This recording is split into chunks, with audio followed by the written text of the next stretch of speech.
Welcome back to another episode of Cold Red. I'm Ray Carr, and with me always is Fitz. Hey, Today we everyone. today we have a very special guest with us, a celebrity inside and out of the law enforcement community, Jana Monroe. Jana was the first female agent in the behavioral science unit, and the inspiration behind the Jodie Foster character, Clarence Starling, in The Silence of the Lambs. Jana, it is an absolute pleasure to have you on the show today, and thank you for joining us. Oh, well, thank you, Ray and Fitz. It's my pleasure and my honor. I'm really glad to be here. And I want to say up front, Jana, that we'll talk a little bit more how to access it, but you have a brand new book out, Hearts of Darkness. I know the first part, the Behavioral Science Unit and My Life as a Woman in the FBI, and serial killers up front. Yeah, and serial killers, but not my life as a serial killer, just in studying. Yeah. We just I want love clarity. to play with pronouns. Yes. Hearts of Darkness. And I love the Joseph Conrad connection there to Heart of Darkness. And I've being an author of a few books as a profiler myself, I find you put the word mind, heart, or monster in your title, and it's due to be a bestseller. So Yeah, you're you off know to a what? good start. Well, thank you very much. And it's still surprising to me how much the public has an interest in that. It is. And I think you're going to have a special take on it being a woman and the absolute first. I also like in Heart of Darkness, the protagonist's name was Marlowe, and of course you're Monroe. And also it was the overall theme is there much of a difference between civilized people and savages? I use those in quotation marks. And quite frankly, as profilers, as investigators, sometimes there's a thin line, sometimes there's not. And we can talk about all those things. Great. Yeah, I think you're right. And we will. Especially the thin line. Yeah, because sometimes it is there. Jana, we usually like to start out with, for our younger listeners and viewers and everyone out there, is what's your early life like, going to school, where you grew up, and tell us about how you got into law enforcement. Okay, well, I grew up in Long Beach, California, so I was a Southern California girl, but it was way different than it is now. Let's just say things have changed considerably. But I was odd, and maybe I still am, I don't know. But I was one of these that at an early age, 13, I knew what I wanted to be, and I never wavered from that, never fluctuated. So it wasn't like, some people, I'm going to be a nurse this year, next year an astronaut, and next year a teacher. The reason, and I did not have a role model such as, father, brothers, anybody that was in law enforcement, but I love this country and I love the fact that we're a nation of laws and liberties. And I wanted to be a part of that equilibrium, part of that protection. And I hate bullies. I hate people who take advantage of others and the vulnerable. And I thought, how can I serve both of those callings? And law enforcement seemed to be the answer. So that was what I wanted to do from an early age. And unfortunately, I was interested in the FBI. Not that part's not unfortunate, but at the time I was interested, women could be a secretary, and you two know what this is, a rotor clerk. You could be a rotor clerk, but you could not be an agent. And I was not interested in either of those two functions. And you stuck with your guns and you made it to the special agent. But you were a probation officer, I believe, and police officer beforehand? Right. So what I had done is when I was going into college, I went to one of those career fairs, and there was this nice FBI guy. Well, he actually turned out not to be so nice. But he was the one that told me I wasn't qualified. And I said, yeah, I know that. That's why I want to see what kind of courses I should take in college to be more, marketable, competitive. And he said, well, you can never be an agent because you're a female. Like, okay. So, and as you recall, Mr. Hoover, J. Edgar Hoover passed away in 1972, and it was a class action suit. I was not a part of that, but it was a class action suit that then allowed women to enter the FBI as special agents.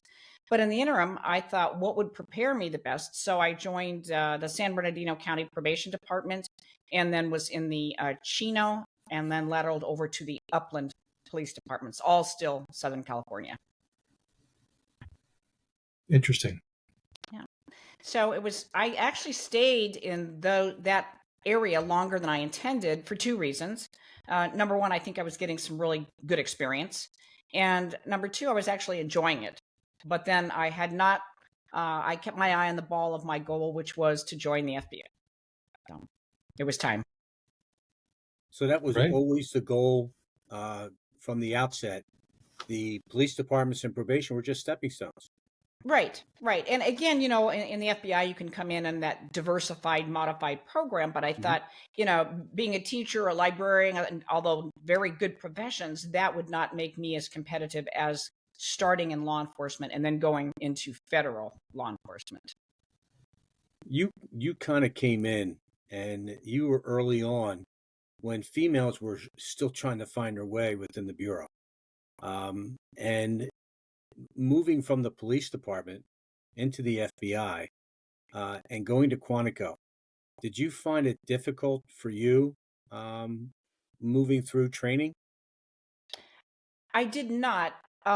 Training is challenging, so I'm not saying anything about that, but it was similar to the training I had previously. So as far as academy, it went from state and local laws to federal laws. I think the part that was challenging, maybe for everybody, was just the pace, just keeping up the pace with everything, with the firearms, with the physical training, with the educational courses, with practicals. So all of that was, like I said, a little taxing. And what was your first office when you got your orders, as we all did? And I remember that night in week 7 or 8, whatever it was, because it was only at that time when you went through, and Jim and I, not that far apart, but at that time it was probably 13 or 14 weeks, Right. the academy, which is much longer now. Oh, So yeah, what was your yeah. first office? Okay, so this part's funny because as you recall, they make you get up and I don't know in your Yep. classes, but we got up in Yep, front they of the did. classes. Yeah, I can make it analogous to the Academy Awards, right? You open up the envelope. Well, my Yep. my part was, and it was embarrassing. I don't think anybody knew it at the time. I opened it up, and I'd never seen Albuquerque spelled before. So I'm going Albuquerque. Yeah, to myself. I didn't say that out loud. Finally, I figured it out. And I'm like, oh, New Mexico. That's where I'm going. So it was interesting. That's not what I put. As you know, that the Bureau teases you and asks what your Mhm. preferences would be. And then they take great joy in sending you somewhere else. Their famous line used to be, "We guarantee you we'll put you within 50 miles of an airport that can take you home." Yeah. Right. Great. Yeah, that's Thank right. you, Bureau Yeah. people. And they Well, did quite do that. frankly, Yeah. go ahead.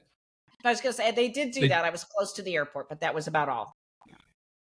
But for a Southern California girl, obviously a woman at this point, you weren't too far away from home, I suppose, if as the crow flies. No, but let me tell you about this though, Jim. So I was one of the consummate shoppers at that time. So as you can imagine, in the LA area and Orange County area of California, all these great shopping. I go to Albuquerque and it was like they had a C mall and that was it. And then what they did was give me a TDY, temporary duty, in Gallup, New Mexico, for Oh. people who've Oh, not boy. been there. Yeah, it's a hardship office for the FBI. Yeah. So, Yeah. And for the young people out there, back in the mid 80s, there was no Amazon. So if you were No. a shopaholic or really liked to shop, you just couldn't go online and do it. You actually had to go to stores in the old days. So I feel your pain even a few decades later. Yes, I mean So- you should have seen the unattractive shoes that they had available. It was pretty bad. Well, I Well- know they had a lot of moccasins, right? Yeah. Out there in New Mexico. Yes, actually, you're correct. You're correct. Mhm. But And we're going to talk about your fashion acumen coming up in a bit regarding ballistic material. But Ray, you had a question or two. Go ahead. So how long did you stay in Albuquerque? And then you make your way up, and you make. Did you go through a couple other offices after that? Usually it was 2 or 3 years. You're in an Right. office and they move But you. a little bit of an anomaly for this one, Ray, is because Dale and I got married. So he was in the Tampa office. I was in Albuquerque. I stayed 10 months. We got married. And then, they attempt to accommodate a common household. And I'd heard horror stories like, oh, it takes 8 months to a year. They actually transferred me within 7 weeks, and I went to Tampa. So that was how I got to Nice. my second office. Wow, that's great. That's Yeah. what a Third, change from well, Albuquerque, New Mexico. and the third office was even more so. It was to Washington Field Office in DC, and that's back when they had the old Buzzard Point. And if you recall that, it was Yeah. not a very nice area of No. Southeast DC, and we actually had a T-shirt that said "I survived Buzzard Point." So got my experience in there too. So what are you working when you're out in the field? When you go out when you get out to Albuquerque, then you get to Tampa, then you get to WFO, Washington Field Office. What are some of the violations that they have you working? Well, I made myself unpopular in actually all of the offices for what I did. In that we used to call them the old reactive squad or the violent crime Right. squad. Every office I went to, there were no females on it. And so I'd go into the SAC kind of like I was auditioning for an interview and said, this really makes no sense to me that you have. I mean, we all do applicants, and applicants was great for interviewing, but then they would put me on a squad that was totally had nothing to do with my background, and I'd say, I notice you have no women, no females on this squad, and oh, by the way, I had worked in law enforcement for almost 8 years prior to coming in, and every time they did put me on the criminal squad, and every time I jumped ahead of quite a few of my male counterparts who were on a waiting list. So as you can imagine, that did not endear me to them. I'll bet. Yeah, but I got a lot of experience back to the question about what kind of crimes. It was kidnappings. That's when the FBI was doing quite a bit of fugitive work, bank robberies, those types of things. And in Tampa, there were a lot of bank robberies. And Jana, in the mid 80s, when you were there, and I'm drawing a blank on his name, but a prolific serial killer in the Tampa area, was that during your time frame as a field agent, or was that later in the behavioral unit? Yeah, I think that was later in the behavioral unit. So, but All right, and you're not talking about, I don't think, Oba Chandler, George I hate when these Trepaul. Okay. names come to me, or these images, but I don't have the exact name. But obviously, if you didn't work them there, you certainly got into it before long. So, how did it work? The next step with you, by the way, because I remember when I saw the profiling unit position open up, I saw at 9 o'clock that morning. I had to get everything in by 5 o'clock that afternoon on the computer, get the bosses sign things off. But so you're in the Tampa office one day. How does the behavioral science unit position open up, and how does it come about? Okay, I'll take it a little out of chronology. When I was in the Tampa division, I know you're familiar with this, the NCAVC, National Center Yes. for the Analysis of Violent Crime Coordinator position, was open, and I had that position. So I had quite a bit of liaison and contact with the unit, and an agent by the name of Bill Hagmeyer had that Southeast territory. So I worked a lot with Bill. And that was fortuitous. And that time, Bill was interviewing at Stark Prison Ted Bundy. So Yeah. he would come and see me. He being Bill Hagmeyer, not Ted Bundy, would come and see me, and we'd do a download. It was very, very educational for me as to what he was asking in the interview, the type of information that Bundy was revealing, the manner in which he did. So he shared a lot with me about those interviews. And I also, there were quite a few police departments at that time that had wanted to elicit the help of the behavioral science unit. So I would box up the materials and send it to Quantico, to the BSU, depending on what it was they wanted. Link analysis, offender profile, traits, characteristics. So I got to interact a lot with the local law enforcement. So when I got I'm sure to the you were. Washington, go ahead. I'm sure when you were the NCAVC coordinator, you had gone to Quantico for a week or two at a time to get some specialized training. Yes, I did, for in-services, as we call them. Yes, I Yes. did.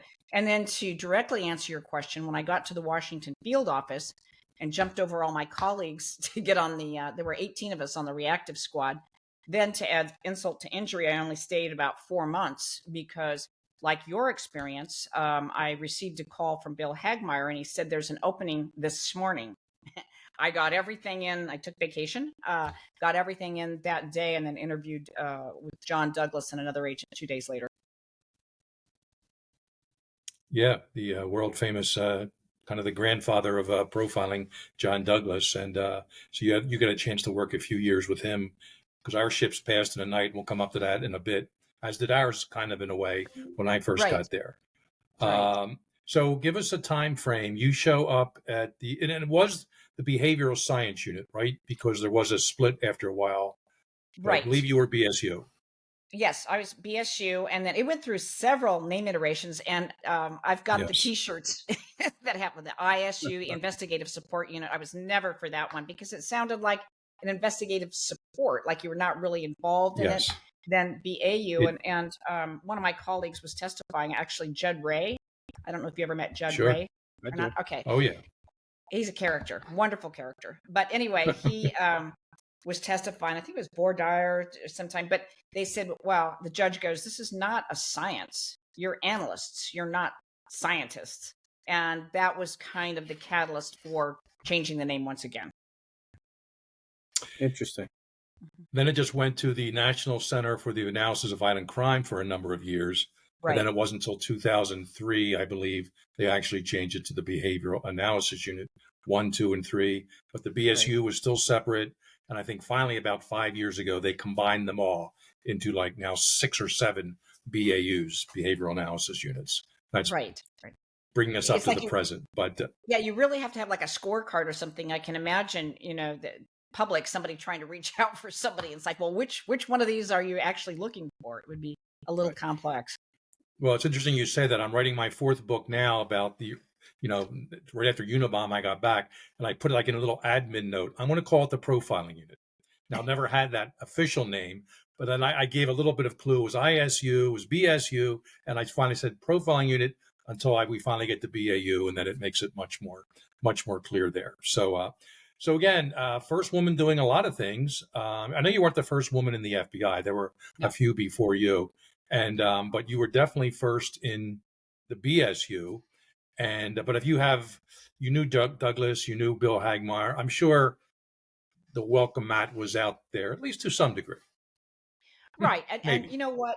I think I'm very much not a history revisionist. You have to put yourself back in the time frame. Things are different. Our culture has changed, society has changed. So no, there wasn't a welcome mat, but everybody was great to me.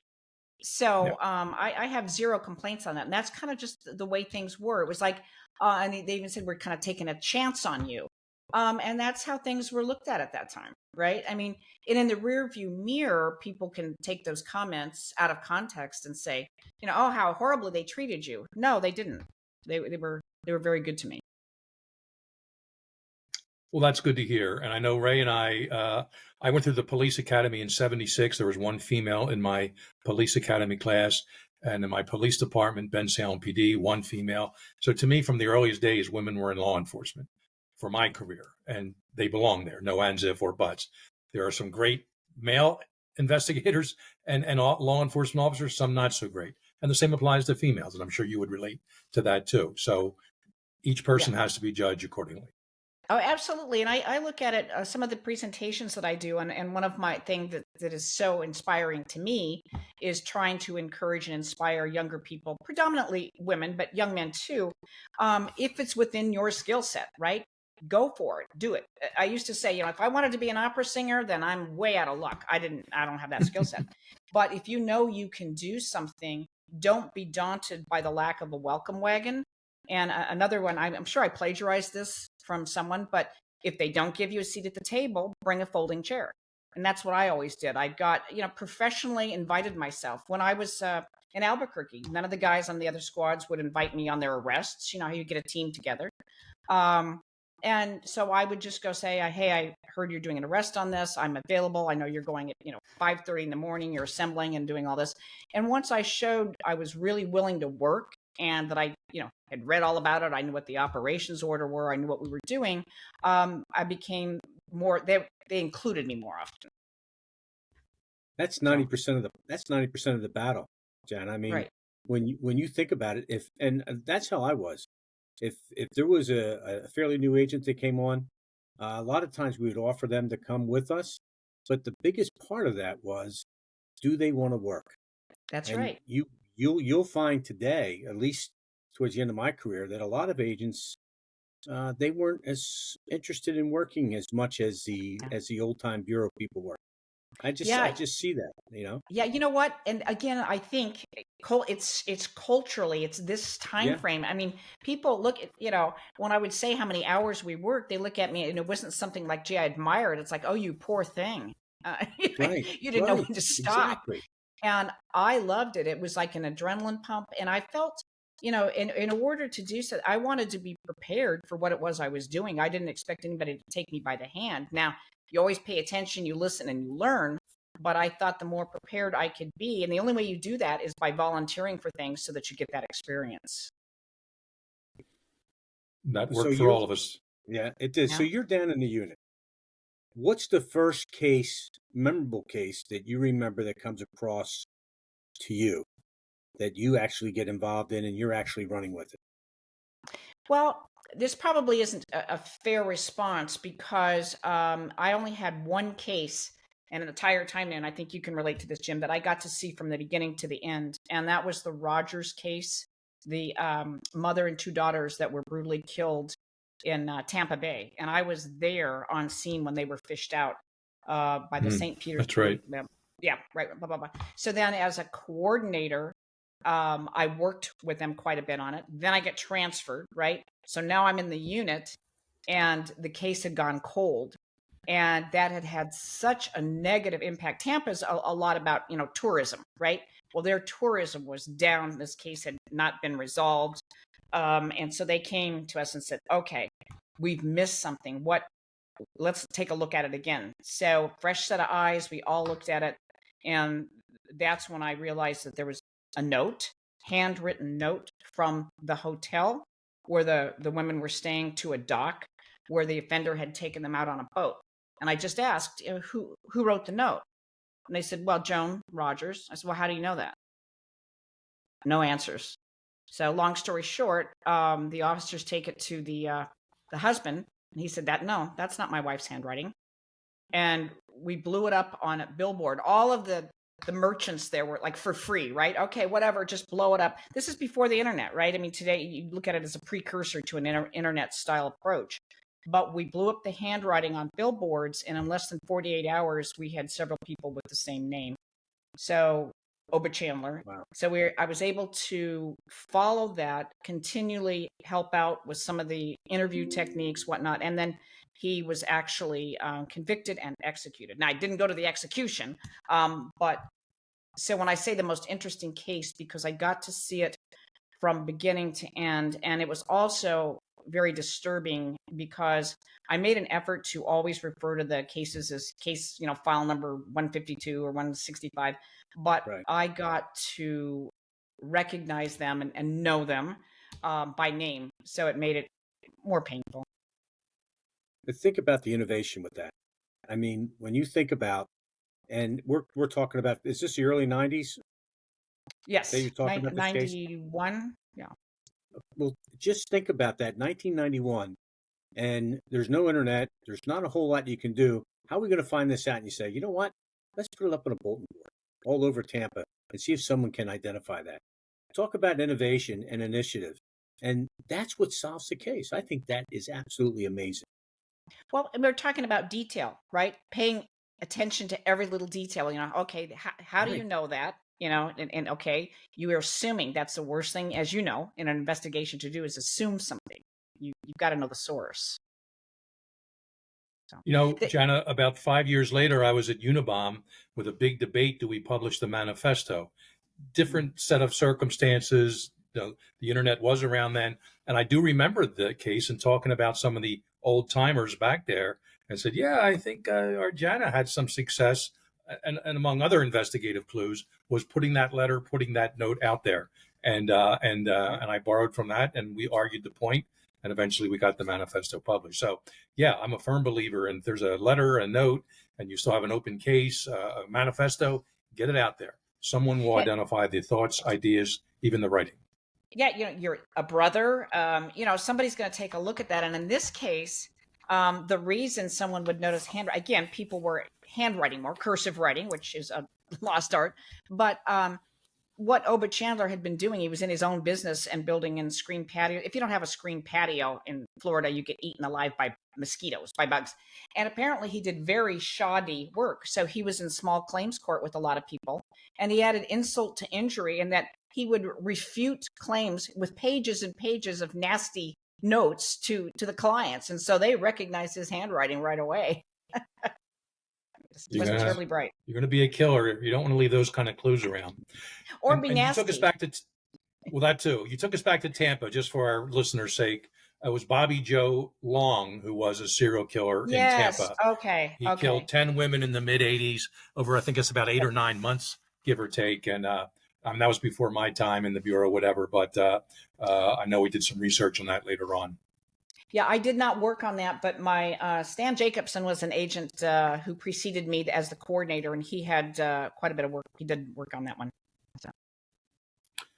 So at some point, you come across the giant of a man and a bright man, Ed Kemper, and you wind up talking to him in prison. He's even calling you on the phone, I believe. Walk us through that whole relationship and how that ever came together.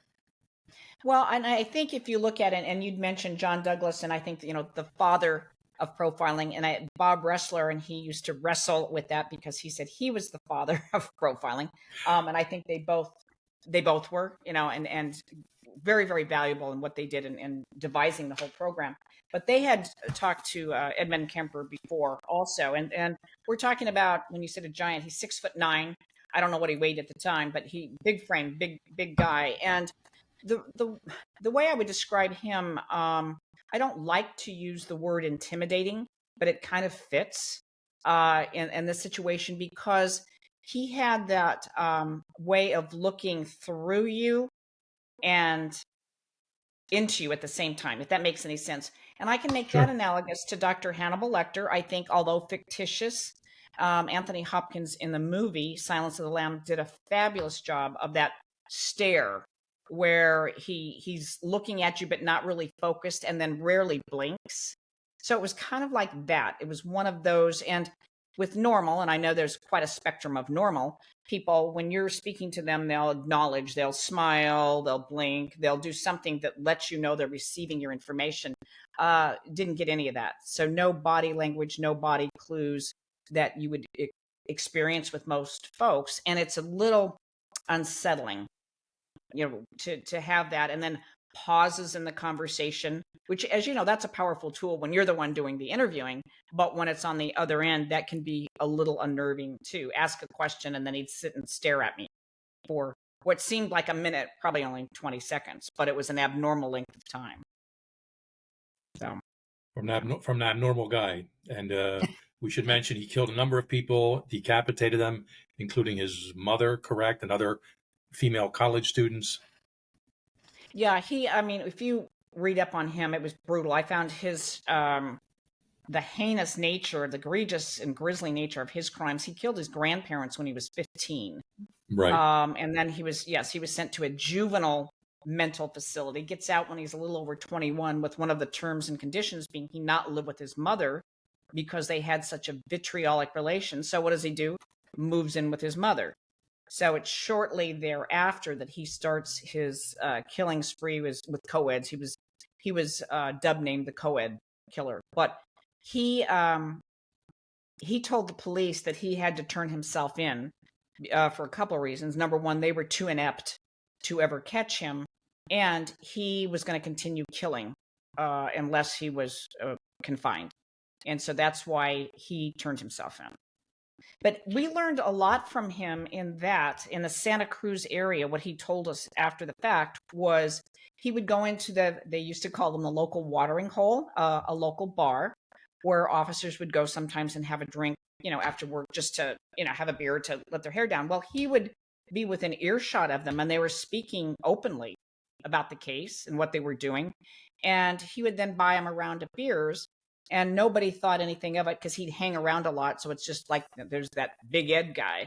And he told us how much information he was able to obtain by being friendly with them and then by just overhearing things. So it was a really valuable lesson.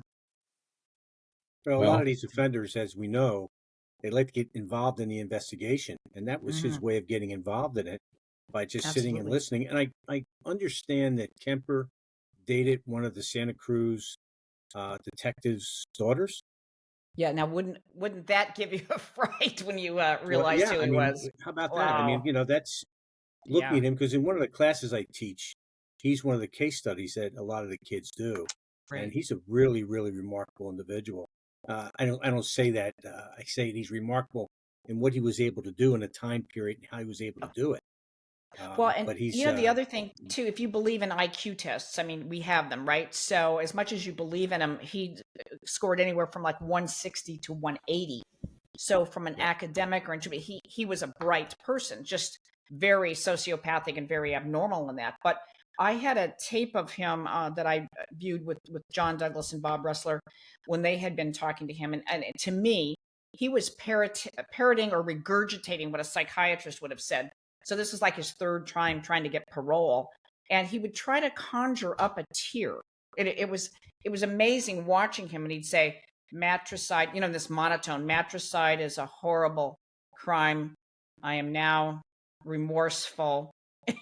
I mean, it didn't match, but he was giving it his all in an effort for that. So it was fascinating to watch somebody that intelligent that still couldn't mimic what normal was. So how do you two come together? What is it that brings you and Ed Kemper together? Well, so I did do an interview, but what happened, and you know how we did the interviews with the standardized protocol, the FBI can't give them anything. We can't give them a stay of execution, a change of prison, better food. So what do you do to get them to give you information is we appeal to their egos. And surprisingly enough, it worked most of the time. Something such as, we want to learn from you. You were so good, so adept at what you were doing. And you could do it either two ways. Say that we want to learn from you. We don't know about this, so we need to learn from you. Or if you felt that they would really go with this and say, I'm sure you don't want other people to do this. So if you could give us some of these insights, we could help prevent that from happening. Either way. Well, when I spoke with him, I'd said, yeah, thank you so much for learning from you. And if you think of other things, let me know. Obviously, I didn't give him my phone number or anything, but he knew how to contact the FBI. So I was working on a case, and apparently he had read about it. He got the information somehow. So he called headquarters, and then they put the call through to me at Quantico, and he wanted to offer some help as to how to catch this killer. And what I think it was, again, the attention, appealing to the ego. And here, obviously, here's a case you FBI people haven't been able to solve yet. So let me add my assistance. Life imitating art in that regard, or art imitating life later with Silence of the Lambs. Before we go away from Ed Kemper, I believe in training from John Douglas. He told us he so disliked his mother that he killed her and decapitated her. And you can correct me if I'm wrong. Didn't he put her head out in the garden, but where she was somehow looking up into the window, and he would do certain things up there just to, I guess, piss her off even more? Well, what he did initially, because we can only surmise that they were having one of their screaming matches, yelling at each other. But when he killed her, he cut out her larynx and threw it down the garbage disposal. So that's where the police found it. But then what he had to do, her girlfriend was coming over. They were going on vacation the next day. So she came over in the morning, and he hadn't cleaned anything up, and he did put the head outside. So he had to kill her also. So, but yes, you're correct with that other part. So. Yeah. And I mean, I've sat down with some serial rapists, convicted, long, gone away. Ray has done the same thing. But I haven't quite talked to anyone like a Kemperer. And fortunately, there's not too many of those type of guys around. Although I'd love to have a chance with BTK. I know some people doing some work thinking he may have committed some other murders in some other states. Right. And we're seeing if we can get that whole thing put together. But he'd be a fascinating person to sit down and talk to. Absolutely. You know what I'd like to do sometime? I started it with Roy Hazelwood, rest his soul. Rest in But peace. then we did not get the support to do it, was interviewing significant others, wives, girlfriends Yeah. of serial killers who were aware of what they were doing. Some of them even assisted with that. Yeah. And to the surprise, the few that we interviewed, one was like she had a master's degree and was an emergency room nurse. Another, they were quite accomplished and had the skill sets that I would not have thought. And I don't know if anyone else is doing that research, but to me, that's a big interest. Is now what's wrong with these women that are staying with these people that actually knew that? And I mean, and you look at Ted Bundy. He got married and had a conjugal visits with his wife. She knew that's when he was on death row and he had a daughter. Well, and as you well know, some of these women, for them not to be the victims, for them not to be tortured or killed, Right. they would then have to help these sadistic, Sure.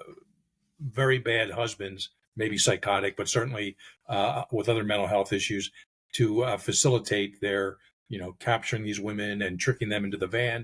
There was a Canadian couple, Sure. I think our friend Greg McCrary worked the case of the Canadian husband and wife, and she was a big facilitator in getting women to come Sure. into their car, into their van, and that she could sit back and she wouldn't be the one tortured and killed. Although eventually they had an argument too, and I think that's when she called authorities and turned them in. So hell hath no fury like a serial killer's wife who is scorned. Yeah, I that was hear. Paul I see another Bernardo. book coming there. Yes. Yeah. There you That go. was Paul Bernardo and Thank you. Holoka, his girlfriend, his Right. girlfriend, wife. The first victim was actually her sister. That's And right. that was up in Yeah. the Toronto area. I was in Buffalo at that time when that stuff was going on as well. But I think I read somewhere, and correct me if I'm wrong, Jana, that there was a time that you had an elevator ride or you were alone with Kemper and he made a statement to you. Well, that was John. That was John and Bob Ressler that they had finished Okay. interviewing him and they were in the elevator. And this was really, they really shouldn't talk about it. It was a bad thing on the prison because they're never supposed to be in an elevator with them. And it was a lunch break. And one of the guards did not get in the elevator with him. And Kemper just looked down at him and said, I could kill you right now if I wanted to. And that's all he said. And John said that was the longest elevator ride. And I remember I said, well, how many floors were you going? He goes, one. But it was the longest elevator ride I've ever had in my life. Yeah, I'll bet it was. Yeah. He's a big man. You think 6'9" when he's a big man. Well, and like I said, it was the total package of him because he would say things like that and just stare at you without any that flat affect and not an appropriate response. And just something like that would just land there. You could kill you. And it's like, okay, yeah, but are you going to? I mean, he could be very intimidating. So now you're in the BSU. There's a book that came out a few years before by an author named Thomas Harris. And all of a sudden, someone gets a phone call or some boss at headquarters says, yeah, there's this book, Silence of the Lambs, and they want to make a movie and they want to actually film it here. Walk us through that process. Ray and I are both involved in TV shows and series and that stuff, but you were there in the earliest days for a very successful movie. How did that all come about? And of course, you eventually met up with Jodie Foster and you were sort of her mentor in terms of how to be an FBI agent. Walk us through that, please. Okay, so and probably I don't know if you're aware of this, but at least at that point in time, headquarters really didn't know what we did, in detail. It's like there's that unit over there, and Silence of the Lambs kind of put us on the map. And we had and I'll get back to the original question, but right after the movie came out, and especially when it won the Academy Award and Jodie Foster got the Academy Award, the phone was ringing off the hooks. We had our own PIO, Public Information Officer. They sent somebody from headquarters to be with us full time for almost 2 years. Because well, are you going rogue? You can't be doing all these. What are you doing?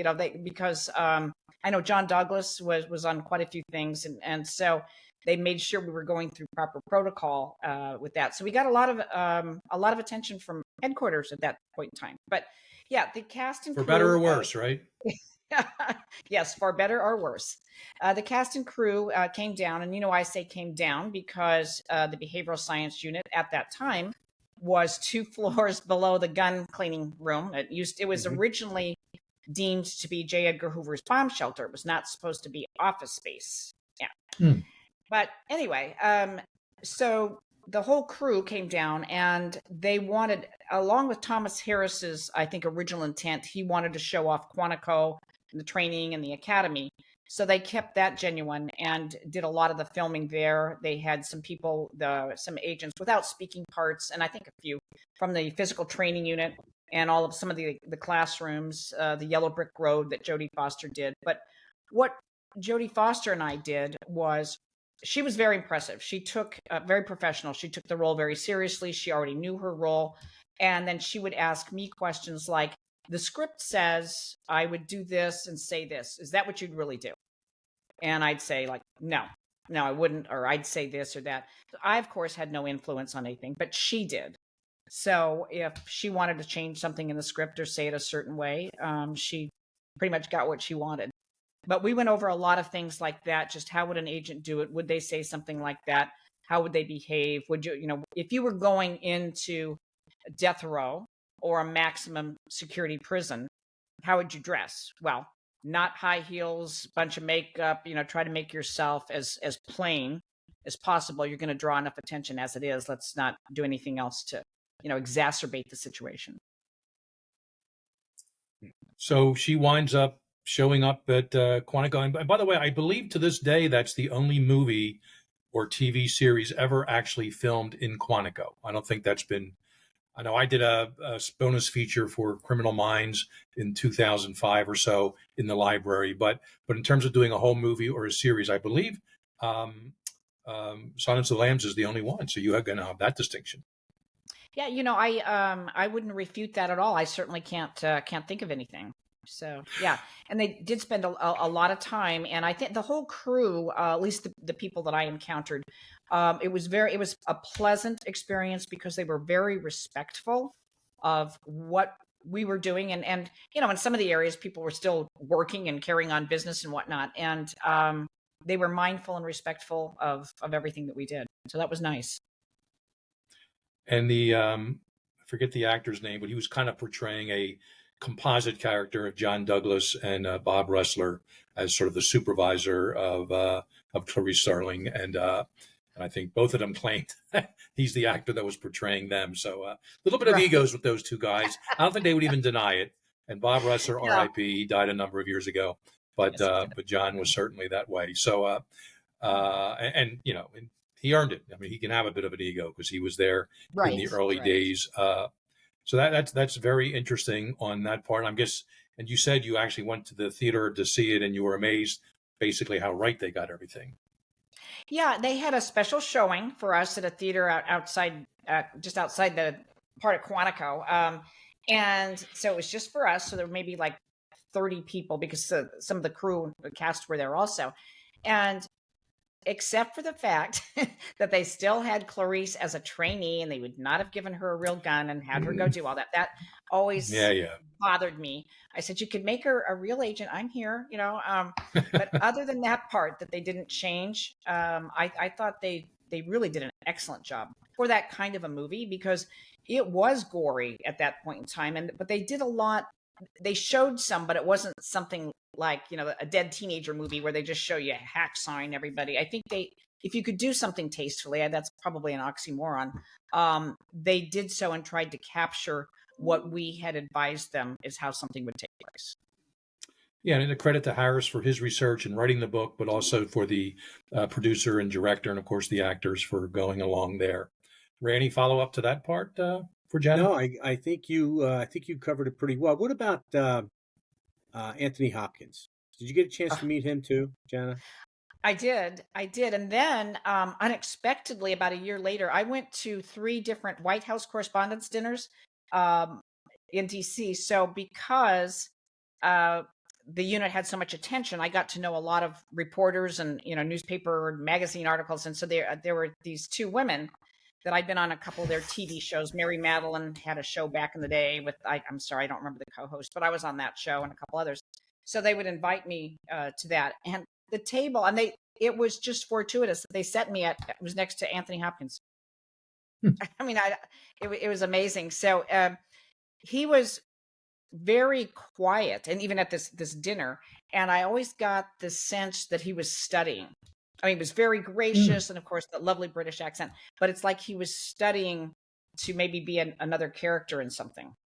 Not nearly as I would have thought, maybe more gregarious or interactive. But the few times that I spent time with him, he was not that way. So kind of earmarked me. I always think, how did he or who did he speak to or who did he research to be able to play the way he did that Oh, character? I tell you, when I like reading books, and usually the movie falls a little short because I think, like most people, you develop what the character's like in your mind, right? You see what Mhm. they're supposed to look like. He's been the only one that actually exceeded my thought. I would get goosebumps when he'd say Clarice, and just how he'd stare, like I said, through you. I don't know who he didn't reveal who he studied on that, but I think he did a superb job. He was very creepy. Oh my God, yeah. I Hmm. thought that was fabulous. Have Yeah. you seen um, the Netflix series Mindhunter? Is it Mindhunter? Yes. Yes. Um, I didn't. I haven't finished it. I've seen 8 episodes. did you see the episode with Kemper? No, I have not. I haven't seen that Well, one when yet. you see that episode, and we'll have to talk again. You have to. What the thing that really attracts me to it, and I look at it, is the likeness of the characters of the offenders. I was Wow. really taken by that. So when Yeah. you see Kemper, the individual, you have to let me know what you think. I'm not going to spoil it for you, but you have to let Okay. me know what you think about it. Okay. I'll put that one It's next on being, my list. yeah, put it on your bucket list there, Jana. I'll put- So Hopefully, it's not the bucket list. Yeah. let's the Nexus. I've heard of you before I got to Quantico. I never saw the movie Silence of the Lambs, and then I think it was like late '94, the opening for they were bringing 18 new profilers in. Uh, I think 12 to the remember Cascu. We forgot about this one: Child Right. Abduction and Right. Serial Killer Serial Unit. killer Bill unit. Hagmeyer was in charge of that, and they were bringing in 6 new profilers to the investigative support unit. We were all special agents, all being promoted to supervisor, and I just put in for it, 8 hours, and 4 months later, I wind up getting told I get it. So I show up in Quantico for this is like my 4th academy now, so to speak, and for profiling training, so to speak. And you were one of our instructors, and this is now April of '95, and I know you instructed a few of the blocks of training there. I was very impressed with that, and I also remember something we shared a long car ride together because an agent named Bill Christian was killed in May of 1995. He was a Washington field office agent. He was killed hunting a fugitive, I think, in Maryland. And in early June, they had the funeral service for him. I remember about 6 of us, I think about 20 of us went from Quantico, but about 6 of us Right. were in the same car. I remember sitting next to you, Jana. And of course, we were discussing his life and what it's like being an FBI agent. And we can talk about all this fun stuff with serial killers and people in prison making arrests. But the reality is, agents and law enforcement officers get killed too. And I didn't know Yes. Bill. I'm not sure if you did or not. But nonetheless, we went to repay our respects. And that was a tough day, a long day, but I got to know you pretty well in the back of the car. And as bright as you were, and as much as you knew your stuff, you were an interesting person and a fun person. Well. You have to kind of have gallows humor sometimes on days like that to kind Oh of my just get through gosh. things. Absolutely, Because you do. burying one of your own in that regard is very difficult. Right about a year later, you lost an agent in Philly. I know you knew him. Yeah. So Of course. Yes. Mm-hmm. yeah. Chuck Reed. So that's then I hit the road. I graduate. I'm on vacation. I'm off to Unabomb. I kind of lose track of what's happening. I'm this guy that's sent out to this outpost. I always said it's like the Kevin Costner character in Dancing with Wolves. I'm just like sent out to this outpost in San Francisco, and my own profilers don't even know me. Now, John Douglas had just retired. So now, summer of '95, you're about to make a move, right? Career wise, Yes. give or take. Yes. Yep. Tell So us. summer of '95. Yeah, that's when I ended up going into the San Diego office. And the irony of that one is I had never worked a white collar crime case in my life. And so they made me the supervisor of the white collar crime squad, of course. And it was a large Eurosense. squad. Yes. It was the winding down of the financial institution fraud epidemic that was going on in the 90s. And so I had a squad of 21 agents, 20 men and a female, all accountants. And so the way I approached it, I said, I'm going to learn from you. I'm not an accountant, so I'm going to learn from you. And I said, I'm new to that, but I'm not new to life. So let's not confuse the two. And what we did was start a public corruption squad. San Diego had never had a public corruption squad. And they said, well, there's no corruption here. I said, that's nonsense. There's corruption everywhere. Long story short, two dynamite agents ended up getting, it was a 2-year-long case, and it was 5 judges and 1 attorney that were convicted of the quid pro quo for throwing cases. And so it was a huge case. So, And that's all off your squad that you supervised? Yes. Wow. Amazing. Yeah, it was Very great. impressive. But I loved it. We didn't have to say "I told you so" because it for San Diego it was a huge case, and it was kind of like, yeah, okay, no corruption, okay. So now, was that a lateral move to San Diego as a supervisory special agent? Yes. You didn't stop there. Yeah. What happened I did not next? stop there. Then I became the ASAC, Assistant Special Agent in charge of the Denver office, and had just about everything on that one. It was a little lopsided, but I love the experience. So I got to supervise many different cases in that one, and showed up 2 days after Columbine, and the FBI SWAT. Yeah, and I was the only one there. So the SAC had not reported. One ASAC, there was a 2 ASAC office, had retired, and the other one had been promoted. So there was nobody in place. Everybody was acting. So I get there, and we had the FBI's SWAT team had augmented Jefferson County SWAT team. And what I did, there were a few of the SWAT agents that had children that had gone to Columbine.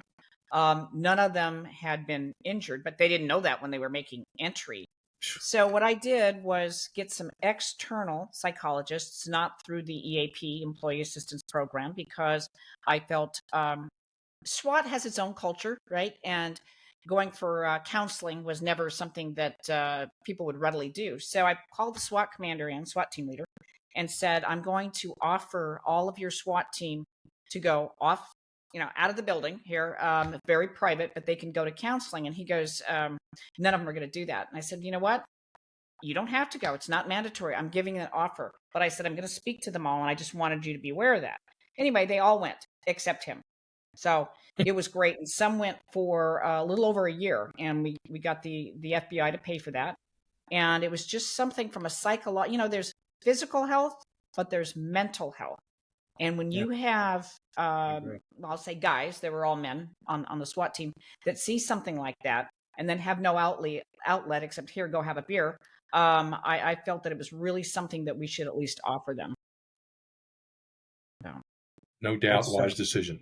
Yeah, I'll tell you why. I think that's great. You were ahead of your time, Jana. I mean, I think that's great because not many people would have done that. So I have been as a former SWAT guy. I can really attest that. I would have taken advantage of that.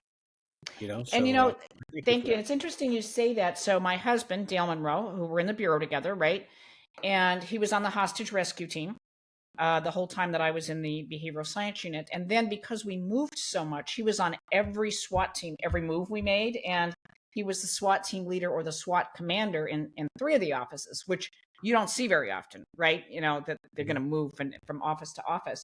And he told me, he goes, well, I wouldn't go. And I said, that's fine. That's why I said this is not mandated. It's just an offer. And I said, but all of the guys on this team here saw something pretty horrific, and they're all quite a bit younger, and I said, we're talking about different generations and people gravitating to different things. So I said, that's why I think we need to at least offer things to people because the culture is shifting. It's funny. We talk about compartmentalization, and Jim and I talk about that quite a bit on this show. But just what you're talking about right here, not only serial offenders being able to compartmentalize, but agents too. Agents have the ability to do that as well. And you talk about the ability, but when you look at some of these serial offenders and their ability to compartmentalize, did that shock you how they were? How they could turn it off and turn it on? It didn't shock me, it surprised me. I have different levels of that, and the reason it didn't shock me, I think, is because I encountered folks like that before, so it's hard for me to go back to the very first time, but I was surprised at how effective they are at it. So when you look at people, right, and I knew quite a few undercover agents that compartmentalize things, and with most people, if you have a conscience, right, somehow or another, it's gonna come out, and it's gonna come out in some form of aberrant behavior that you don't want just because you've never really dealt with it because you compartmentalized it. But the people without a conscience that did such horrific things, it is pretty amazing that they can compartmentalize it and then talk about it as if they were getting a haircut with Right. no emotion. Right. Right. Exactly. Exactly. I find that fascinating. I find Yeah. that fascinating. They're able to do that. And I remember in some of the interviews with some of the attorneys and some of the other people that worked the Kemper case that identified Kemper as a nice guy. You know, they Yeah. said when you get to talk to him, he's really down inside. He's really a nice guy. And I'm thinking, how can you say that? I mean, you haven't seen the worst side of him then. Well, Ray, do you remember? So I watched, if you recall, Ted Bundy. He defended himself, right? Just because he'd Yes. attended a couple of law classes. But when at the very end, and I've got the clip of this, all black and white. But the judge blew me away with this. He said, you're a nice young man. Sorry to have to sentence you like this, but you went. I would like to have had practiced with you, you mean law, but you went the wrong direction, son. He called him son. He said, you're a nice guy. You did a good job. I'm like going, what? So the judge was the one that actually shocked me, having heard everything that Bundy did and looking at all this. And then it's still in summation, or for his summation, to say something like that was shocking. Well, here's my thing on that, Jana and Jim. When you look at these people, and even law enforcement and attorneys, they're supposed to be so savvy and be able to read these people so well. And then you wonder, how do these offenders get their victims to come with them? And then you look at the regular people and they get sucked in just as Oh, yeah. these victims got sucked in. Oh, And yeah. it's just that's what amazes me the most. Yep. Yeah, and when you talk about Kemper too, like I said, he bought the beers for the guys, and anybody. I always look at it; it's kind of like dating. Anybody can be on your best behavior for an hour or two, right? So apparently, he wasn't showing any bizarre signs or whatever, and he bought him a beer. So hey, what a nice guy! It's so superficial when people make those kind of, somebody's nice or I know him and he would never do something like that. It's kind of meaningless. And there's other kind of killers out there that don't have that, we'll say, personality characteristic, and they're the ones that get caught early on, or they flub the first type of kidnapping or assault, whatever, and they eventually get identified and put away before they have a chance becoming a serial rapist or a serial killer. So it's interesting looking at all these type of personalities as we've gone through our profiling career, and certainly our investigative career, and what we've learned. So you didn't finish up in Denver, though, I don't believe, right? Oh, sorry. Next. No, did That's not. all right. Did not finish up in Denver. And Denver's when 9/11 happened, and I was in charge of the office again. There was nobody else there, so we stood up the Emergency Operations Center. Won't go into all of that, but the reason I mentioned I was in Denver, because after 9/11, I really never saw Denver again for close to 10 months. I went immediately to Las Vegas. It was one of the smaller offices. All 19 hijackers had been there, and they were in a change of right. leadership. So we augmented that with 25 LA agents to cover all the leads. Then was sent to headquarters. I was home for one day, went to headquarters to work on Pent Bomb for 3 months. So I came home only once during that 3 months working on the Pentagon bombing. Came back for one day, and then I was one of 4 of the on-scene commanders for the 2002 Salt Lake City Olympics. And proud to say, or pleased to say, if you could take yourself back to that time, what a venue, right? To have thousands of people killed. Although the intel was not clear, we were very concerned about there being another terrorist attack at the Olympics. Sure. Well, it was so great that most of the agents were whining and complaining because they were bored. I was never so glad to say, yes, we're bored. That's a good thing. Yeah. Exactly. So on my way leaving there, I got a call from Wanda Seifert, who was the assistant of then director FBI Director Mueller. And so I get my cell phone, and he said, "Congratulations, you are the SAC of Los Angeles." So went home for 3 days and then reported to LA. From Los Angeles, I thought I was going to stay there. Still a little bit altruistic for as old as I was. I thought, wow, LA is always understaffed. They don't have all the resources they need. I'm going to build this office up and blah, blah, blah. Anyway, I got to stay there 9 months before Director Mueller interviewed me for the cyber division. And again, kind of a bozo on mine. I said, "Oh, sir, I'm not who you need." And he was not much of a jokester, good leader, but not much of a jokester. I said, "Sir, I don't know what cyber is with an S or a C." And I'm kind of haha. He didn't think that was funny. And he said, "No, I want you to be the director of this." I said, "Oh, no. I like my job as SAC. Thank you, but no, thank you." His response was, "I'm not asking you. You don't seem to understand. You are the new assistant director of the cyber division." So it was interesting. And I believe that's where you finished your career, right? Nope. And again, just so you know, you're so hard to track. He wanted that he was very benevolent. He said, "You're going to be testifying on the Hill a lot, so I want you for your leadership. You're also going to be building a team of predominantly non-agents. The FBI did not have the cyber skill set in the agent population, so we hired external non-agent people to run that, which was really a culture shock for them and for me dealing with them. But for personal reasons, my mom was still alive, and she had some very serious cancer. I asked to go back to the field just somewhere in the West Coast. So Director Mueller goes, "Why do you want to be demoted?" I said, "Special agent in charge is not considered a demotion by most agents." I felt like saying, "Because I don't have to work in headquarters anymore." Yeah. But I finished up I finished up as the SAC in Phoenix. That's right. Okay. Now we teased our listeners and our viewers a little bit before, but somehow you made a fashion statement in the venue of ballistic clothing for women. Walk us through that a little bit. Okay, so this was a shooting incident that I was in Tampa. I won't bore you with what led up to it, and because I had requested the SWAT team and was denied. But so as I had anticipated, we knock and announce, and the offender was very dramatic, kind of like in the movies, "F you, I'm not going alive." Well, it was a 3 times you're out strike sort of thing, so he would have been looking at life imprisonment. So we start shooting. Well, we're in not a great situation, the second level of a cheesy little apartment complex, and so I hide behind a pillar, and it wasn't completely covering me, and I actually got shot in the hair.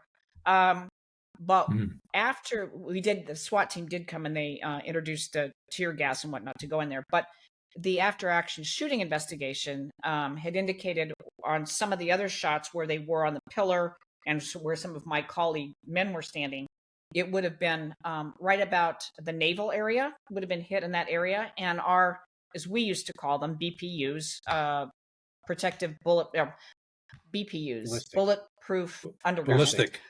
Ballistic. Thank you. Because I was in the police department, we just called them bulletproof vests. But anyway, so the female one was more like a breastplate. I'd refer to it as the focus was over the breast, but it didn't continue down past the navel area.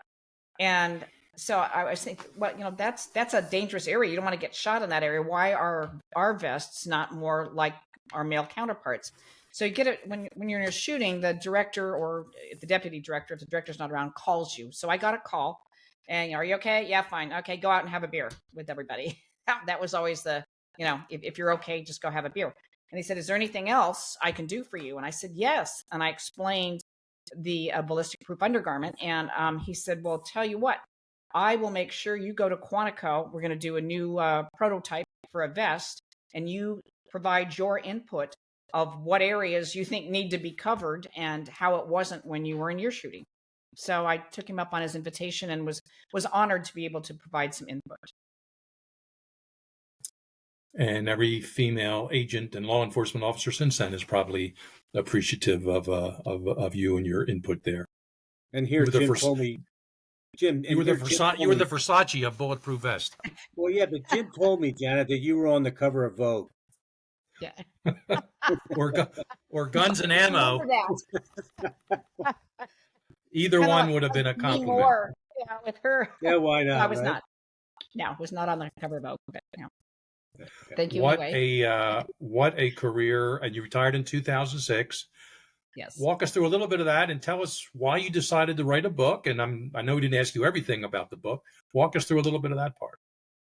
I never really intended to write a book. I think, like a lot of us, especially in our generation, and I know I'm older than you, but very private, and in the FBI, just very private. Private as people, and then to me, I thought, gee, the market has been saturated with this type of topic. Surely, no one's interested.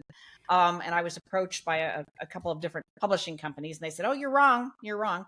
I went to work in corporate, and that was a great experience because it fits into that does not kill you, will make you better, because I've been in a 30-year law enforcement cocoon. So it was very, very different.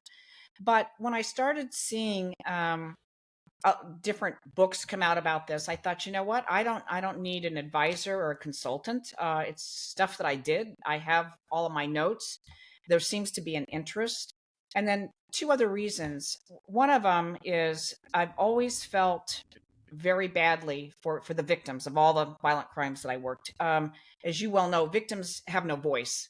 And there's so much attention when you look, okay, Dahmer, Bundy, there's all these notorious names, but you don't know the victims. And I just thought one of the things that I learned with being around all this just really vicious, heinous crimes and all that, I'm going to call it evil, because it's really few. If you look at the big population, right, it's a few percentage. But because of looking at that, it helped me to recognize the goodness in most people. So I worked very diligently to have the opposite effect on my attitude. I'm certainly not a Pollyanna, but it helped me to recognize how many people are just good people, and nobody's perfect, and they stumble into things. And it really, to me, it was amazing to have that new lens, that new optic to look at things. And I wanted to share that. And I also am very passionate about helping younger women and men go to that next level, whatever it is they're pursuing. And I thought this could be the platform to assist with that. Sounds good to me, Ray. Yeah. No, I think that's great. So, uh, in this book, and you've been a very big, uh, you champion the terminology as it surrounds victimology, and how important it is to the crime. And in most cases, I remember when I first got involved in the behavioral science unit, and working with them from the field, that when you'd go out and you'd talk to law enforcement, you say, "What can you tell me about the victim? What can you tell me about victimology?" And they had no idea what that was. And Right. you almost had to educate them with it. And I totally agree with you, Jana, how important the victim is and how overlooked the victim is. And Jim and I try and spend a lot of time talking about them. And we're so glad you brought that up in this show today. So, I mean, it's overlooked so much that, and it's just not right. Thank And you. so I'm very happy that there's people like you out there that have written a book that kind of deals with the victims. And then you talk about, and you say, even interviewing some of the victims, or even some of the wives of some of these serial offenders, some of the information that may come to us, I think it's just fantastic. I think it really is good stuff. And Jana, Thank you. I know you're aware of this, but to begin season 2 of Cold Red, we interviewed an Australian stalker survivor. She asked us politely and respectfully not to refer to as a victim. I mean, she survived this guy, so Right. she prefers survivor. So obviously, if someone is murdered, deceased, they're a victim. But those men or women, sexual assault or some kind of assault attempts, if they make it through it, a lot of them prefer to be called survivors. And I think that's kind of a good trend Absolutely. from the nomenclature of sort of the criminal justice world, to let them know that they're not just someone who has no control over the situation. That's what victim kind of connotes. But with survivor, it's a different perspective there. So Absolutely. I think that shows the resilience of someone, yep. the fight back. And like you said, to take charge of your own situation. Very much so. Well, where can we get a copy of your book, Hearts of Darkness, Serial Killers, the Behavioral Science Unit, and My Life as a Woman in the FBI? Where can we get a copy of that? Well, I know it's on Amazon.com, bookshop.org, and I've actually seen it in a couple of bookstores. So I did a book signing. It was kind of funny. Not this bookstore. It's called Murder by the Book in Houston, and all they do, the whole bookshop, all it does is homicide cases, Wow. fiction Oh, and boy. nonfiction. I'm not even going to joke about nothing bad ever happening in that store because that would be No, the definition of irony. But we're not going to go there. don't go there. Don't go there. Do you Okay. have any TV appearances or a website you want to put out, anything like that? Oh, I wish I could put out a website. That's a whole other story. Having trouble with that. It was supposed to have been up about 5 weeks ago. Hopefully, it will be next week. Then I'll make sure that I get that out. But I've been doing a few little TV appearances here and there, and kind of working on a show that might come out. I don't know what's gonna come of that, but I'm letting other folks handle that for me because it's certainly not my area of expertise or knowledge. Well, I know enough about you personally and, of course, your professional career. If you're involved as a tech advisor or consulting producer or something on a TV show or creator, it'll be certainly something worth watching. And if that ever happens, maybe you'd come back again and we could talk about that. Sure. And, idea though, because we talked about how there was a lot on Ted Bundy, and then, more recently the show Dahmer came out, but there hasn't been anything widespread about Kemper. And I think that's a missed opportunity for that type of information. Yeah. Not to glorify him by any means, but to not at all. Educate. Yeah. Because we did learn so much from him. We did. We really did. Well, we've gone a little bit over our usual hour. We want to thank you, Jana, for spending this time with us. Even we'll send you the check for overtime when in the next week. Or the check will be in the mail, right, Ray? AVP. Yeah, there's checks in this. First I heard that. You forgot to mention that to you Ray. You haven't gotten yours either, Ray? Jeez. It's in the mail, Jim. It's in the mail. Anyway, we want to thank you, Jana, for joining us and giving our audience a peek at an incredible 30-plus year career. Well, 22 for the FBI, but even more with that, with law enforcement. You've, of course, been a great guest. I'll tell everyone else out there, subscribe to the Cold Red Podcast and follow us on all Cold Red Podcast social media platforms and coldredpodcast.com. We'll see you next week with yet another special guest. They're all special, Ray. How can we make one more special than the other? But until next time, stay safe. Be aware of your surroundings. It might just save your life. Thank you, Ray. Thank you, Jana. See you, everyone, next time. Thank you, everyone. Thank you so much, guys. Thank you. Thanks. Bye-bye.